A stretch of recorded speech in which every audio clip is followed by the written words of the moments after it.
పల్లాపైకి రాళ్ళు కొడుగుడ్లు ఈ విధంగా బీఆర్ఎస్ పార్టీ నాయకులు ఎక్కడ కనబడ్డా కానీ రాళ్ళు కొడుగుడ్లతోటి తన్నితరమంట తప్పేమీ లేదు. ఎందుకంటే వాళ్ళు చేస్తున్నటువంటి దుష్ప్రచారం వల్ల ఈరోజు ప్రజలకు రావాల్సినటువంటి ఆ పథకాలు ఏవైతే ఉన్నాయో అవి ఈరోజు రాకుండా పోతా ఉన్నాయి. వీళ్ళ వల్లనే, వీళ్ళు చేసినట్టు దుష్ప్రచారం వల్లనే ఈరోజు ఇబ్బందికర పరిస్థితులు వస్తూ ఉన్నాయి. కాబట్టి ఫస్ట్ బీఆర్ఎస్ పార్టీ నాయకులు ఎక్కడ కనబడ్డా కానీ గ్రామాల్లో తన్ని తరమండి, టమాటాలు కోడిగుడ్లతోటి రాళ్లతోటి తన్ని తరిమితే ఈరోజు పథకాలన్నీ కూడా సాఫీగా వచ్చేస్తాయి. లేదంటే మాత్రం వాళ్ళు ఇక మీకు పథకాలు రాకుండా ఏమి బెనిఫిట్స్ రాకుండా వీళ్ళు కుట్ర పడుతూ ఉంటారు. ఎందుకంటే మేము వచ్చినాక ఇస్తాం కదా చూడండి అని చెప్పేసి మాయమాటలు చెప్తూ ఉంటారు. వాళ్ళు వచ్చేది లేదు సచ్చేది లేదు. దయచేసి ఎవరైతే ఇట్లా పల్లా పైకి రాళ్ళు కొడుగుడ్లు అంటారు కదా, అదే విధమైనటువంటి పరిస్థితిలో ప్రతి కాన్స్టిట్యూన్సీలో ఉండాలని చెప్పేసి కూడా నేను కోరుతా ఉన్నాను.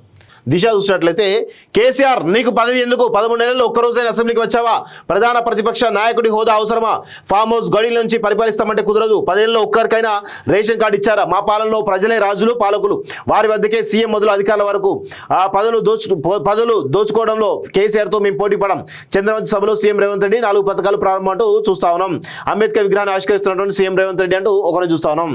సో నిన్న కోస్గి సభలో కూడా చాలా ఆవేశంగా మాట్లాడిన విషయం మనం చూస్తా ఉన్నాం. సీఎం రేవంత్ రెడ్డి తన అన్న తిరుపతి రెడ్డికి సంబంధించిన విషయం ప్రతిసారి కూడా ప్రస్తావన తీసుకొచ్చిన క్రమంలో తిరుపతి రెడ్డి అనే వ్యక్తి నేను లేనప్పుడు కాన్ఫరెన్స్లో పలు కార్యక్రమాలకు అటెండ్ అవుతాడు. సో ఆయనకు ఆ వెసులుబాటు ఉంది అని చెప్తా ఉన్నారు. ఎందుకంటే ఆయనకు ఏ పదవి లేదు, కానీ నేను లేనప్పుడు ప్రజల సమస్యల కోసం ఉండేటువంటి ఒక వ్యక్తి ఉండాలి కాబట్టి మా అన్న ఉన్నాడని చెప్పేసి నిన్న స్పష్టంగా చెప్పడం జరిగింది. అంతేగాని మేము పదవులు తీసుకోనో లేకపోతే ఇంకేమన్నా దోచుకోవడానికో లేకపోతే దానికో రాలేదు అని చెప్పేసి చాలా స్పష్టంగా నిన్న చెప్పినటువంటి విషయం చాలా ప్రజల్లో ఒక రకమైనటువంటి చర్చకు దారిస్తుంది. ఎందుకంటే వాస్తవం కూడా రేవంత్ రెడ్డి కుటుంబంలో రేవంత్ రెడ్డి తప్ప ఎవరు లేరు. అదే కేసీఆర్ కుటుంబంలో కేసీఆర్, కేటీఆర్, హరీష్ రావు, కవిత, సంతోష్ రావు, కల్వకుంట్ల విద్యాసాగర్ రావు, ఇట్లా చెప్పుకుంటూ పోతే చాలామంది ఉన్నారు. ఒక 10-15 మంది వెళ్తారు పదవులు ఉన్న వాళ్ళందరూ. మరి ఇలా ఒక్కటే ఉన్నాడు పాపం. మరి ఆయన కూడా కొండలరెడ్డినో మరి ఎంపీనో ఇంకేమైనా చేయొచ్చు కదా, మరి తిరుపతి రెడ్డి చేయొచ్చు కదా, ఇంకా మిగతా తమ్ముళ్ళు వాళ్ళని కూడా చేయొచ్చు కదా. అంటే చాలా స్పష్టంగా ఉన్నాడు. మనం రాజకీయాల్లోనే మనం ఒక్కరే ఉండాలి, మన ఫ్యామిలీలో ఒక్కరే ఉండాలి, ఇది అందరికీ కూడా మనం ఇంతకుముందు చెప్పినా ముందు కూడా పాటించాలని చెప్పి చాలా స్పష్టంగా ఫ్యామిలీతో చెప్పిండేమో. మరి ఆ ప్రకారంగా ఆయన పాటిస్తుండేమో. మంచి ఒక నిలకడగా ఇచ్చిన మాట మీద నిలబడి ఉన్నాడు కదా చాలా స్పష్టంగా.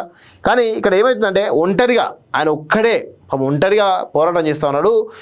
ఈవెన్ పార్టీలో కూడా ఎంత దారుణంగా అంటే మంత్రులు ఎవరు కూడా మాట్లాడిన పరిస్థితి కనబడుతూ ఉంది. ఎందుకంటే వాళ్ళు ఓరలేకపోతా ఉన్నారు. మంత్రులు ఎవరు కూడా రేవంత్ రెడ్డి ఓరలేకపోతా ఉన్నారు. మంత్రులు అదే పరిస్థితి కనబడుతూ ఉంది, ఎమ్మెల్యే అదే పరిస్థితి కనబడుతూ ఉంది. ఎవరు కూడా ప్రభుత్వాన్ని కాపాడుకుందాం, 10 సంవత్సరాలు 10 కాలాల పాటు ప్రభుత్వాన్ని ఉంచుకుందాం అనేటువంటి సోయి లేని చాతగాని దద్దమ్మనంతా కూడా ఈరోజు కాంగ్రెస్ పార్టీలో ఉన్నారు. కేవలం రేవంత్ రెడ్డి 1-2-3 తప్ప ఎవరు కూడా చిత్తశుద్ధి లేదు ఈ ప్రభుత్వం కాపాడదామని. ఈ ప్రభుత్వం పైన వచ్చేటువంటి దుష్ప్రచారం తిప్పుకోవడం, ప్రజలకు ఒక మంచి చేద్దాం అనేటువంటి ఒక సోయి 2-3 తప్ప ఎవరికి లేదు. అసలు ఆ మంత్రులు అయితే అసలు ఎందుకు ఉన్నారో అర్థం కాదు. చాతగాని దద్దమ్మలు ఆ మంత్రులు అయితే ఎవరికి ఒక్కరు కూడా సోయి లేదు.